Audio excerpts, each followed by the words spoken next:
Oui, Monsieur le ministre de l'Agriculture, vous avez la parole.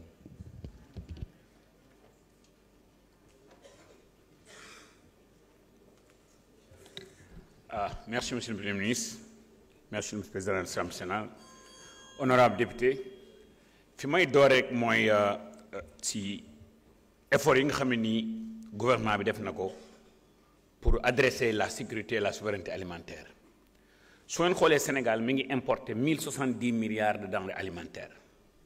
mi ngi importer 1,4 million de tonnes de riz 860 000 tonnes de blé 450 000 tonnes de maïs 450 000 tonnes de maïs 347 000 tonnes de fruits et légumes 200 000 tonnes d'huile et 210 000 tonnes de sucre et plus de 100 millions d'euros de lait lan la gouvernement bi def pour adresser problème souveraineté alimentaire comme ni nga ko waxee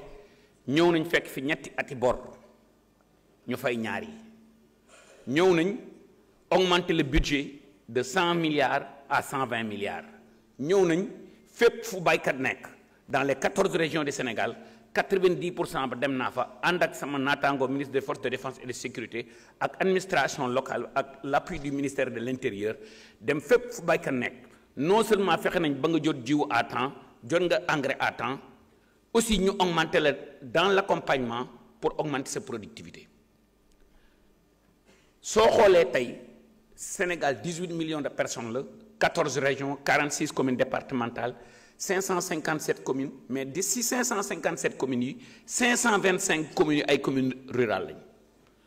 lañ li ñu bëgg a def d'abord suñu gouvernement pour am souveraineté alimentaire moom mooy créer des coopératives agricoles communautaires pour mën di permettre baykat yi ñuy bay 12 mois sur 12 am productivité seen charge d'exploitation ñu wàññi ko indi énergie solaire former leen indi forage indi goutte à goutte indi serre su ko jaree noonu la ñuy moderniser mbay mi noonu la ñuy fexe ba mbay mi méngoog jamono noonu la ñuy indee productivité ba nga xam ne ni suñu 80% bi nga xam ne ni moom mooy force productive yi ñu mën a concurrencer ak képp ku ñu war a concurrencer te dinaa dellu si diggante Sénégindia ak peut-être les petits producteurs man dama jàpp ne un pays dafa soxla ñaari moteur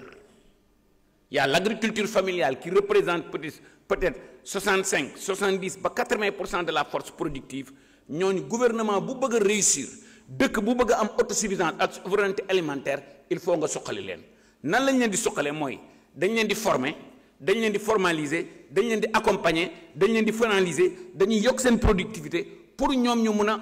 rentable agriculture warut a nekk rek ku amul loo def nga dem def agriculture man dama def 27 ans de banque gagné li ma yàlla di gagné li ma yàlla wërsëgale bitim réew bi ma ñëwee fii mënoon naa dem def ubbi ay cabinet finance defuma ko damaa xam ne mbay ak sàmm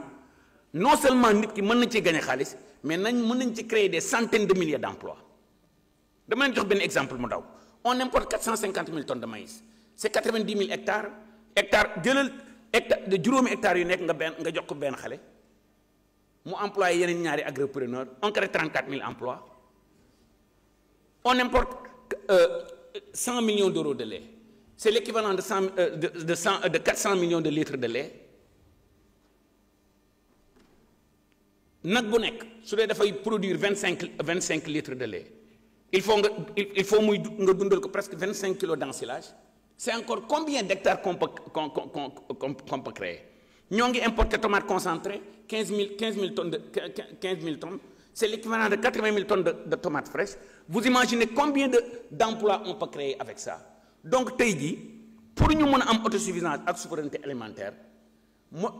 son excellence président de la République ak premier ministre bi jàppale bi ñu jàppale mbay mi ak sàmm gi kenn naataanneetu kenn dutee ci man mii ministre bi gis ngeen ma xale yi nee nañ awma bureau am naa bureau parce que baykat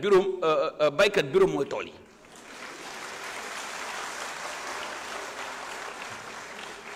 may profiter aussi ci occasion bi pour remercier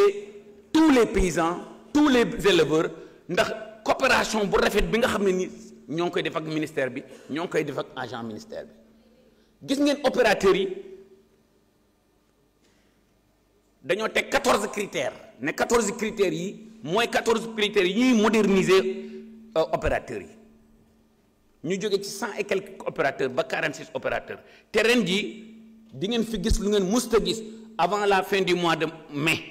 les premiers bateaux d'engrais vont arriver au port. On est en train de faire des innovations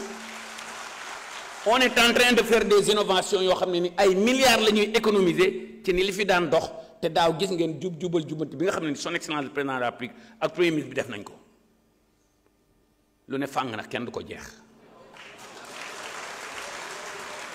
dinaa dellu si diggante Sénégindia ak petit opérateurs yi. train dafay am locomotive am ay wagon locomotive bi mooy nekk agro industrie bi tey jii 90% de nos investissements 90% de nos subventions ci petits agriculteurs yi lay demul ci benn agro industriel waaye nag train dafay locomotive bi day am nga def ci 100 wagons man maa wax en tant que ministre de l'agriculture de la souveraineté alimentaire et de l'élevage su ma bëggee réussir 99% de mes efforts ci baykat yu ak sàmmkat yu ndaw yi la jëm mais accélérateur bi agro industrie bi la gis ngeen ko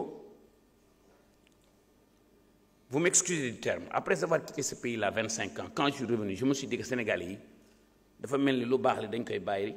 lu ndaw li doxagul rek li ñuy doxal moom la ñuy xool. a fait 250 000 tonnes de pommes de terre korite gi foo xool gis pomme de terre foo xool gis lu jum nañuy wax ci loolu donc fi may daane doore mooy autosuffisance en semences certifiées directeur ISRA ak tous nos partenaires avec les opérateurs on va vous donner l'autosuffisance en semences certifiées dans les 3 ans qui vont venir te quand je dis 3 ans c'est parce que dama bañ a wax muy dañ mais dans les 24 mois qui vont venir di ngeen gis ne changement commencé na am parce que autosuffisance en semences certifiées foofu la autosuffisance alimentaire di doore qui contrôle vos semences contrôle votre sécurité qui contrôle votre sécurité contrôle votre souveraineté donc dañu doore ci sama autosuffisance baykat yi on va dinañ gën a jàppale ANCAR dinañ gën a jàppale DRDR yi lépp lu ñuy def dañ koy def ci coopérative agricole communautaire yi parce que loolu mooy moderniser agriculture bi ak élevage bi fi may daaneelee xool leen journée nationale de l'élevage bi son excellence président de la République inauguré dem leen laaj nit ñi ça fait 9 ans 9 bi mooy 9e édition bi interroger leen nit ñi ngeen ne leen si 9 ans yi si jàll ban moo gën a réussir parce que lan lañ def ensemble avec les éleveurs dañu naan nit doo ko jiital ba pare di ko teqatal ensemble avec les éleveurs dañoo préparer document bi def la déclaration de Kaolack nit ñi di ci liggéey fi may daal rek mooy que ne ce pays nous allons le construire ensemble co-construisons ce pays mais ci jubal jubanti na je vous remercie. jërëjëf